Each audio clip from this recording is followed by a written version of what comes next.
fair delimitation को लेकिन जितेबाला दक्षिण भारतर राज्य एवं ओडिशा गोटे बैठक होता तमिलनाडु रे तत्कालीन मुख्यमंत्री एम के स्टालिन का आह्वान रे सेतबले गोटे आशंका प्रकाश पाइथिला जे 2011 सेंसस को लेकिन जदि डिलिमिटेशन करा जाए तेबे ओडिशा तमिलनाडु एवं दक्षिण भारतर किसी राज्य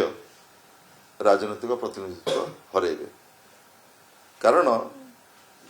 भारत वर्षर गोटे नेशनल एजेंडा थिला जनसंख्या नियंत्रण तेणु जेहेतु नेशनल एजेंडा टाको आमे कार्यकारी कलु सेथिपाई आमर राजनैतिक प्रतिनिधित्व कमी जीव कि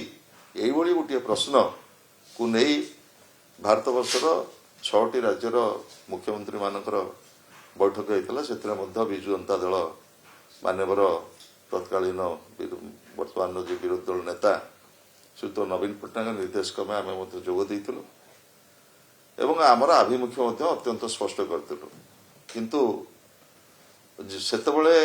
जेतबले भारत पाकिस्तान युद्ध चली सेतबले मान्यवर प्रधानमंत्री घोषणा कले there will be a delimitation एवं कास्ट बेस्ड सेंसस हम एवं कास्ट बेस्ड सेंसस हम जातिगत जनगणना हम किंतु सेतबले आम भितर गोटे उत्साह आसला जदि जातिगत जनगणना होउछि एवं जनगणना नूतन भाव में होउछि सेही बेसिस रे जदि डिलिमिटेशन प्रक्रिया हुए ओडिशा राजनैतिक प्रतिनिधित्व हरैब नाही किंतु दुर्भाग्यर कथा 2 दिन तले 2011 सेंसस को नहीं जो डिलिमिटेशन प्रक्रिया पाई केंद्र सरकार नोटिफिकेशन करिसंती ये संपूर्ण भाव में ओडिशा विरोधी पूर्वतन मुख्यमंत्री विरोधी दल नेता विजु जनता दल सभापति श्रीयुत नवीन पट्टनायक गला काली ए प्रसंग उपस्थापन करिसंती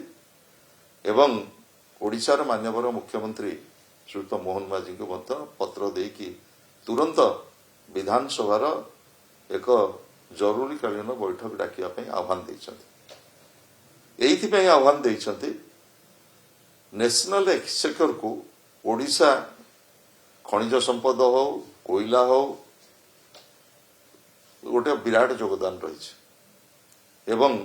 ओडिशार जो बेलाभूमि रही ओडिशार जो बंदर रही ओडिशार जो प्राचुर्य रही ओडिशार जो संपद रही ये संपद को नहीं भारत वर्ष समृद्ध होइछि एवं विश्व मध्य समृद्ध होइछि एक समय रे जेतेबेले